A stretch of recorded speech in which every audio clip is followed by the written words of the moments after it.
శ్రీ మహాగణాధిపతయే నమః, శ్రీమాత్రే నమః. మాచిరాజ్ భక్తి ప్రేక్షకులందరికీ నమస్కారం.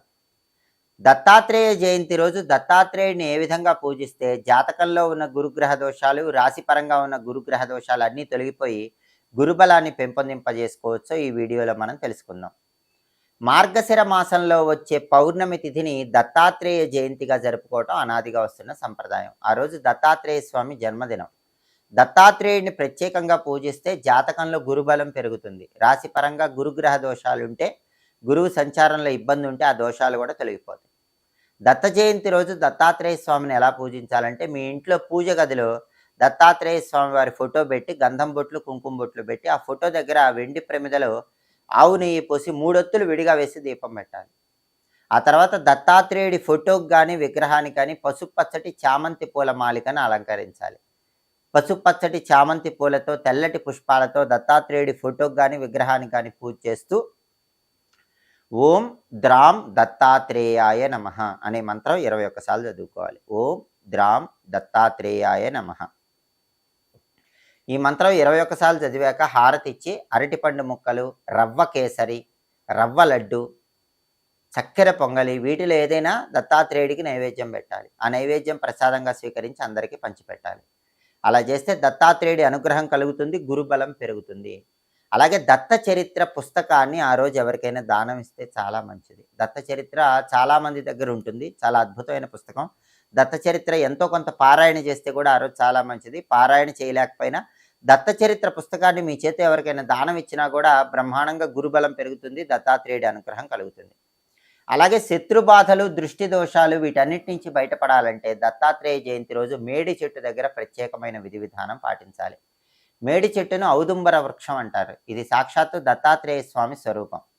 మేడి చెట్టు దగ్గరికి వెళ్ళి దత్త జయంతి రోజు ఏం చేయాలంటే, ముందు శుభ్రంగా చీపురుతో చిమ్మి బియ్యపిండితో ముగ్గు వేసి పసుపు, కుంకుమ, పుష్పాలు, అక్షింతలు మేడి చెట్టు దగ్గర వేసి అక్కడ ఒక మట్టి ప్రమిదలో ఆవు నెయ్యి పోసి 3 ఒత్తులేసి దీపం వెలిగించి మేడి చెట్టు కొమ్మకి ఒక పసుపు రంగు దారాన్ని చుట్టాలి, లేదా పసుపు రంగు వస్త్రాన్ని మేడి చెట్టు కొమ్మకు చుట్టాలి.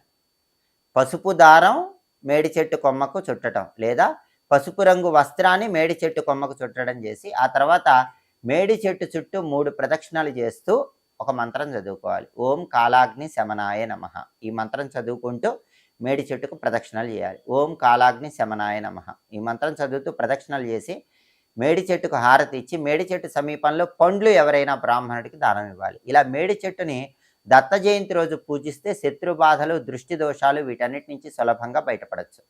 మార్గశిర పున్నమి దత్తాత్రేయ జయంతి మాత్రమే కాదు, దాన్ని కోరల పున్నమి అనే పేరుతో పిలుస్తారు. యమధర్మరాజు దగ్గర చిత్రగుప్తుడు ఉంటాడు. చిత్రగుప్తుడి సోదరి పేరు కోరల.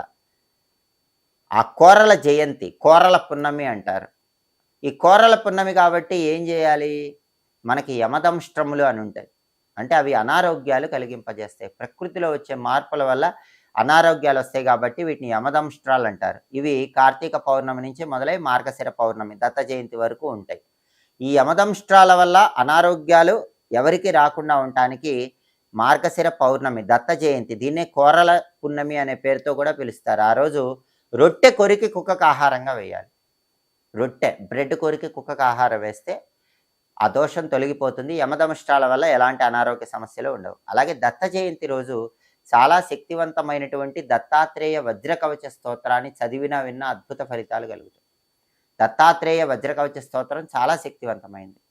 దత్త జయంతి రోజు దాన్ని చదివినా విన్నా దత్తాత్రేయుడి సంపూర్ణమైన అనుగ్రహానికి పాత్రలై జాతక దోషాలు, అలాగే రాశి దోషాలు, శత్రుబాధలు, దృష్టి దోషాలు వీటన్నిటి నుంచి బయటపడి దత్తాత్రేయుడి సంపూర్ణమైన అనుగ్రహానికి ప్రతి ఒక్కరూ సులభంగా పాత్రలు కావచ్చు. కాబట్టి దత్త జయంతి సందర్భంగా ఇంట్లో దత్తాత్రేయుడిని పూజించండి, మేడి చెట్టు దగ్గర ప్రత్యేకమైన విధి విధానం పాటించండి, సమస్త శుభాలను సిద్ధింపజేసుకోండి.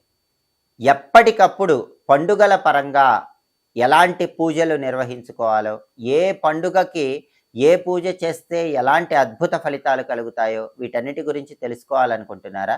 అయితే మా మాచిరాజ్ భక్తి ఛానల్ తప్పకుండా చూడండి. మా వీడియోస్ మీకు నచ్చినట్లయితే మా ఛానల్ని లైక్ చేయండి, కామెంట్ చేయండి. మా ఛానల్ వీడియోస్ 10 మంది మిత్రులకు షేర్ చేయండి. మా ఛానల్ని సబ్స్క్రైబ్ చేసుకోండి. పక్కన ఉన్న బెల్ సింబల్ ఒకటి మాత్రం మర్చిపోకండి. సర్వే జనాః సుఖినో భవంతు. స్వస్తి.